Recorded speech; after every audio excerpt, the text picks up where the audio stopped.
Hey guys, I had an interesting discussion on my stream talking about how I feel about AI, and I thought it would be cool to have here in video form in case there were others who were interested in my thoughts on the topic. Before I roll the clip, I just want to take a moment to thank some of the recent supporters of the channel. The conversation was with Dakaposhi, who not only is a patron, but proceeded to support the channel via YouTube membership, which was just a gangster move that I wanted to commend as they're showing love for the craft. I also want to shout out True Freedom, who recently put a tip down on episode 3 of Skifters. Just a really cool day for me as a creator, seeing people put love on the work, as financial support also pushes me closer towards working on this stuff full time. I really appreciate it. Just feel the need to put some love back on the supporters, as today was a really awesome day where I was just feeling the love myself. Thanks as always again to everyone on the Patreon. Can't wait to bring you all the final episode of Skifters very soon. Yeah, love you guys. Promise I'm done talking about stuff that isn't the video's title now. I'll let the clip roll. Love you, smooches. I'm sure it's been asked here before, but thoughts on AI possibly messing with 3D animation. I do software and all my colleagues love this stuff, and it's so annoying hearing them gush about a threat to art. In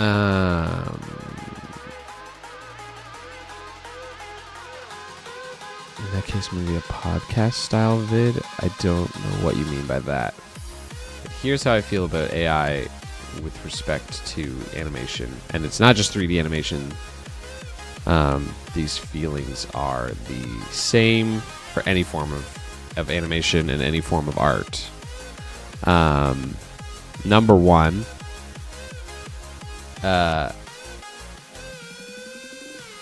animation or AI is not a threat to art as a thing.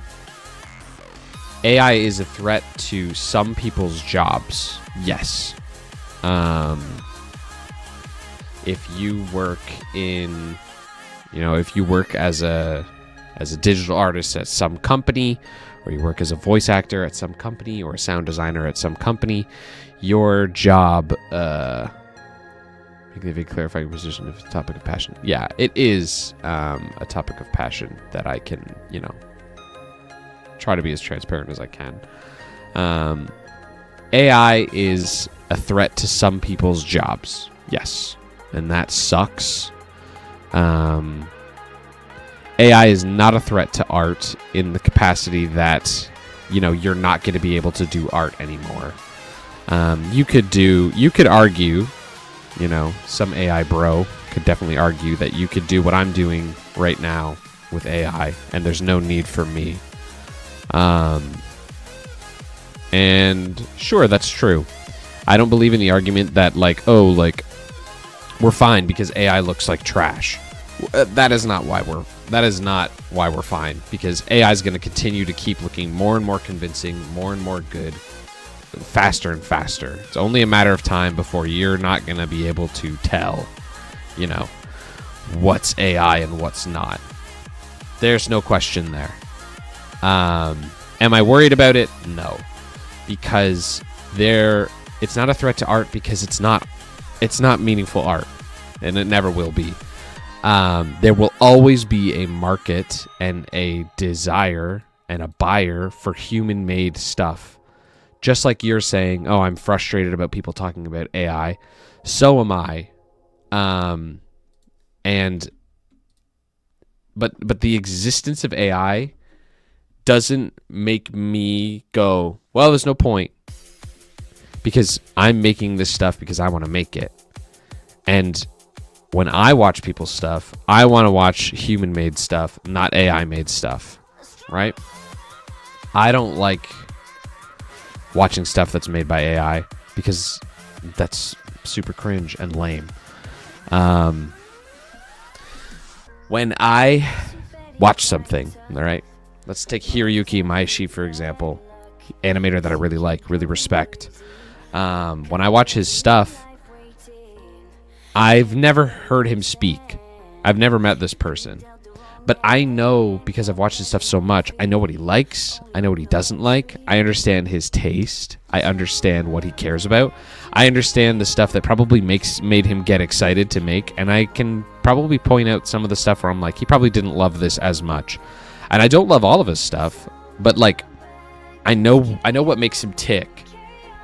And so even when I watch the stuff that I don't love, Like, that's where our tastes differ. This is a relationship that I'm developing with this person as I learn about them. And I've never even talked to them, but like, I understand his craft, and I understand what he likes and what he doesn't like. And you can apply this to any artist, musicians, etc. Now, once I watch your thing, and let's say the AI fooled me and I didn't know it was AI, and I'm like, oh, this is pretty good. Like, I like this. Once I learn that you made it with AI, that telegraphs to me as a viewer that you don't care nearly enough about your craft to actually put the work into making it with the amount of control and discipline that makes me respect you as a creator. So if you don't care nearly enough about your craft to make something that rocks, why would I give it a second thought? Because clearly you don't care. So why would I care? I don't give a frick. So like, boom, you've lost me as a consumer, and you've lost me as a viewer.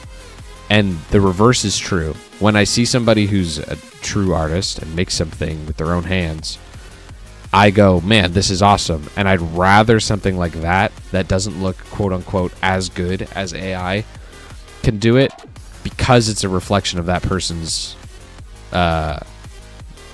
taste, and they did what they could with the skills that they had to best like emulate their vision. And that is the cool guy stuff. There will always be a market for people that want real art, and there will always be a market for people that don't care. There's lots of people that don't care. Like, we're gonna get more AI movies and stuff, and more AI trash, because there's lots of people that don't give a frick, and they're gonna watch it anyway. That's where people are gonna lose jobs, and that's super sad. That sucks, and I feel for those people. But like, I'm so not worried about my standings as an independent creator, because people watch my stuff because they don't like AI.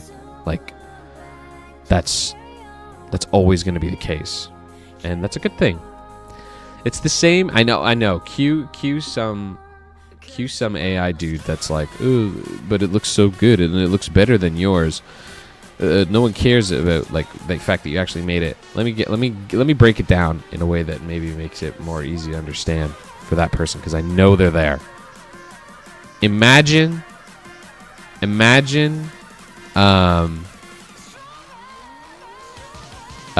all you non-artists, imagine, I grew up watching Call of Duty montages. I grew up watching like FaZe Clan and the competitive sniping scene. I really like that kind of thing. So I'm going to apply it to that. But you can apply this to any video game, right? Let's say you really like League of Legends, you really like Overwatch, you really like Counter-Strike. Pick your game. You really like that game, okay? I'm going to use Call of Duty as an example.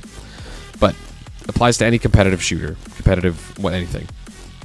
Imagine you're watching a montage, right? You got a Taj, you got a FaZe Clan Taj, you got a Best of Worlds League of Legends Taj, whatever. There's Tajas that you like, and there's Tajas that you don't like. Some people have really creative, awesome setup spots where they're like, oh, they're hitting a shot in this place, that's really cool. They have style. There's a style to the editing. This person's so good at the game. They're doing all this cool stuff. They're hitting crazy flicks. You're like, man, they're so good, and they have like a grace about their, about their skill, and like they're in a really cool, like they're hitting crazy stuff that you've never seen, but they're also hitting it in like places you've never seen, and like, you have a mad respect for this gamer. They're doing these crazy flicks and Siege, all these like crazy stuff. You watch the Taj and you're like, man, I loved that. What a cool piece of art. This person like put all this sweat into like getting good and then editing it in such a cool way. I love the music. I love the way they laid it all out. And then at the last second, you read the description and it says, yeah, like, I'm hacking, and this is my Taj, right? They're using wall hacks. They're using aimbot. What happens to you? What happens to the way that you think about that piece? It's the same piece, right? This is me when I learn something that's AI. It's the same piece. You just said you loved it. But now something happens to your respect of the person that made it that changes how you feel about it. You 10 seconds ago, you were like, this is sick. Oh, he's using aimbot? The piece you just watched is the same piece but the respect that you have for the individual completely dissolves because you know, like the person's like telegraphing like, yeah, like this would be cool if this was real. These clips would be nice if they were the clips you thought they were. But just so you know, I'm not him. It's ruined. You ruined it. You know what I mean? Like, it's over. I you know, some people might not care. Some people might not care that that clip was set up and they're playing against bots, right? Imagine you're watching a sick Taj and Buddy's hitting the crazy quad collateral on that map in that spot. I've never seen that before. That's so crazy. Oh, it's because he was in a private lobby. He was in a private lobby, and you know, he told his friends to stand there and be like, okay, shoot at me for a sec, and that'll make it look more real, and then I'll get the quad collateral, and that'll be the closer for the Taj. What the frick? Who watches that? Who watches that and goes, yeah, that was cool. It's still cool, even though, it was set up, it's still cool. No one does that. AI gets this weird, it doesn't get this pass. Thankfully, you'll see lots of people that are like, frick AI, like this is some setup nonsense and I don't care about it. And that's amazing to see that people have, you know, people have that level of foresight or whatever the word is. But that's the feeling that I get as a viewer of AI. Yeah, you might be able to fool me, and you might be able to make me say, oh, that's sick. The moment I learned that your clips are set up, bro, I've lost all respect for you. And the exact same is true for an AI sloperator. So please don't worry. If you have a job in the industry and AI is threatening your job, you might have to worry. That sucks. You might lose your job, and I wish that wasn't the case. And I'm glad that there are still some studios and people that care about real-made stuff. But the fact of the matter is, the truth of the matter is, lots of people don't give a rip, and you might end up losing your job, and that sucks. But please don't think that there isn't a market or a reason for you to do it. I've been animating for 9 years. I'm trying really hard to make it in the end zone of being an independent creator, but I haven't gone viral, haven't had that spark, haven't had that whatever yet. But it still feels so purposeful and so meaningful, and I know I'm going to get there. And there will always be a market. One day I'm going to get there, and that's great. And one day you can get there, and that's awesome. Maybe the job you want doesn't exist anymore, and that breaks my heart. But please don't think that there's no purpose or that it's a threat to art in that capacity. And I'm not reading chat because I'm ranting, and I will catch up. I apologize.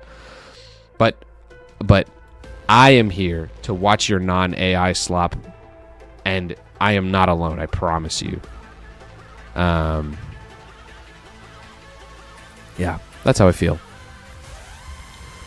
Is that how you feel? Whoa! How long have you been here? Spying on me? Literally 2 seconds. I just joined. I just went on a 10-minute rant about AI.